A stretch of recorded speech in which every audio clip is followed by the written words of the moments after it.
Hello again to another Agricolor Reacts. Today we'll be watching When the Sahara Was Green from PBS Eons. And let's just jump into it because I'm finding it kind of interesting. Just pause for a moment and imagine the Sahara Desert. You're probably picturing an arid landscape covered in sand dunes. There's almost no water. Out in the distance, there might be a few camels walking in the hot sun. It's not the most hospitable place. But ancient artists in northern Africa once saw a very different Sahara. Like many artists, they just painted what they saw around them. And instead of what you just imagined, the scenery that they recreated on rocks starting at least 12,000 years ago was dramatically different. They made pictures of hippos and giraffes and other savanna species that need to live near water. There are even images of livestock and grazing animals like cattle and sheep. While you might see these mammals in southern or central Africa today, you'd never find them in the modern Sahara. But this rock art is everywhere, from the Western Sahara to Saudi Arabia. And it's also incredibly accurate, which means the artists were really familiar with the animals that they were depicting. For the artists to be that knowledgeable about hippos and giraffes, those animals had to have lived there. So all of this means that the climate of the Sahara must have been completely different thousands of years ago. And I'm not talking about just a few years of extra rain. I'm talking about a climate that was so wet for so long that animals and humans alike made themselves at home in the middle of the Sahara. The many rock artists who lived there created a record of this ecological change, but they didn't record why it all happened. It would be up to scientists from lots of different fields to figure that out thousands of years later. Geologists would find the first clues, not in the Sahara, but at the bottom of the Atlantic Ocean. Archaeologists would uncover seemingly unlikely evidence of vibrant societies in what's now the desert. And paleoclimatologists would be able to trace all of these bizarre events back to changes in the movement of our planet. All of these lines of evidence would come together to tell the story of when the Sahara was green. In the mid-1800s, a German explorer crossing the Sahara encountered the paintings and engravings left behind by those early Holocene artists, and he puzzled over the mismatch between the scenes depicted in the rock art and the desert around it. Since then, modern geologists have been able to use many lines of evidence to confirm what the rock artists saw. Northern Africa was once much wetter, starting somewhere between 15,000 and 11,000 years ago and ending 5,000 years ago. Geologists call this span of time the African Humid Period, but it's also known as the Green Sahara. And one of the best pieces of evidence for a green Sahara comes from nearby deep-sea sediment found off the coast of Mauritania. Geologists have sampled cores of underwater sand and mud to study what's known as Saharan dust flux, the amount of sediment that was blown off the African continent and into the ocean. When there was more dust coming off the Sahara, geologists know that it was drier, with very little vegetation, like it is today. And if there was less dust, that means it was wetter. These sediment cores show that there was much less dust, potentially only half as much, coming off northern Africa during this humid period than there is today.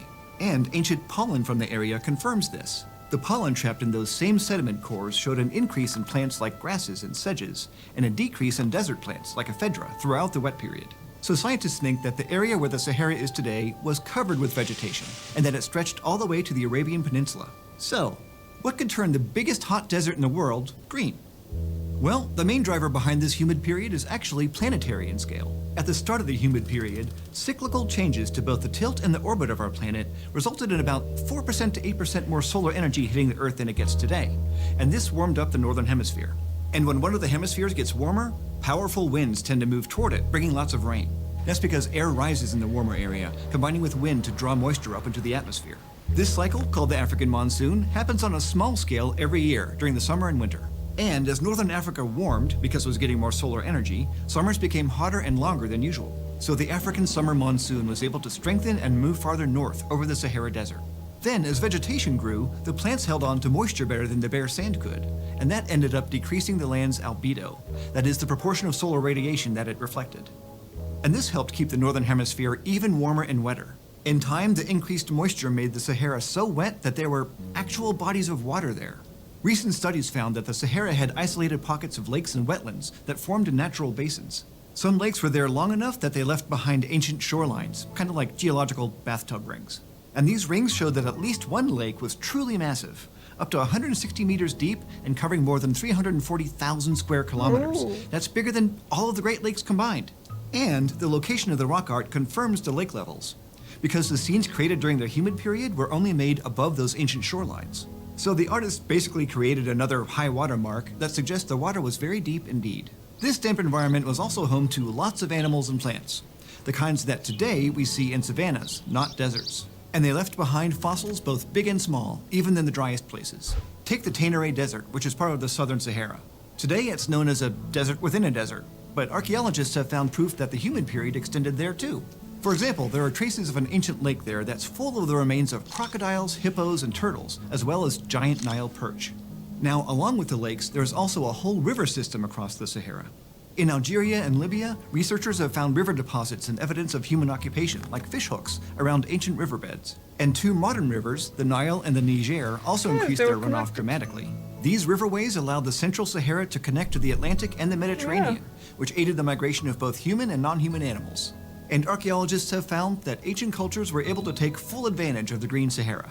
Along the waterways where there's now just sand, there are traces of fireplaces, grinding stones, hunting tools, and even mounds of fish bones. Researchers have also managed to get radiocarbon dates from organic-rich sediments and artifacts like baskets, which show that human populations throughout the Sahara peaked between 9,000 and 5,000 years ago. And on top of the archaeological evidence, there are even little hints of the African human period within some cultures of Africa today. For example, languages from Mali in Western Africa and Ethiopia and Eastern Africa are now very different from each other, but they still have similar words for hippo. Some linguists think this could mean that people from these cultures once lived in the same place, among hippos. Of course, the Sahara returned to a sandy desert at some point. The rock artists kept painting, and their later art showed that new animals arrived as lakes and rivers began to dry up, and the ecosystem shifted from savanna to desert. And paleoclimatologists have used the same ocean sediment cores that revealed the start of the Green Sahara to figure out when it ended. Dust records show that there was a dramatic decrease in moisture around 5,500 years ago, and that the humid period only took a few centuries to end. When Earth's orbit shifted once more, the incoming solar energy decreased, and the northern hemisphere cooled down. This pushed the monsoon south again, closer to where they are now. And sure enough, the archaeological record shows that people who lived in the Sahara abandoned their northern sites first, and then the other sites farther south. All in all, the African humid period ended quickly, at least in geological terms. And when it did, people clustered back around the Nile and other water sources, while the Sahara became more like the environment we know today. So, thanks to a collaboration between ancient rock artists and modern climate scientists, we've been able to figure out that the Sahara was green not all that long ago. But what does it tell us about future climate change? Could it happen again? Well, what we call the African humid period was actually just the most recent of 230 green periods in the Sahara that have occurred in the past 8 million years. And since solar radiation is always changing due to natural orbital cycles, it'll almost certainly happen again. It might be thousands of years from now, and human-induced climate change has to be factored in too. Either way, we have every reason to expect that, if and when the Sahara greens up again, future artists will capture that transformation in their work. They may not do it on rock, but their message will be the same. The world around us is always changing. That was Now cool. that we've got you thinking about extreme climates, you should check out Antarctic Extremes, a new mini-series from Nova and PBS Digital Studios. It's a journey to Earth's most remote laboratory, Look at it. Antarctica, where science and survival meet. Hosts Caitlin Sachs and Arlo Perez reveal a world that's sometimes harsh, sometimes hilarious, sometimes gross, but always thrilling. Find Antarctic Extremes on PBS Terra, Aw. PBS Digital Studios' new science channel. Check out the episode in the description below and tell them Eon sent you. Also, a big shout out to this month's Eontologists, Patrick Seifert, Jake Hart, John Davison-Ing, Sean Dennis, and Steve. Pledge your support at patreon.com/eons and become an Eonite. And thank you for Eonite. joining me in the Constantine Haza studio. Be sure to subscribe at youtube.com/eons. Thanks, fam. Okay, that was really interesting. I really hope that won't happen during my lifetime, because that's gonna be kind of scary, and probably climate gonna change even more than people think it would. Anyway, what you think about it? That's cool.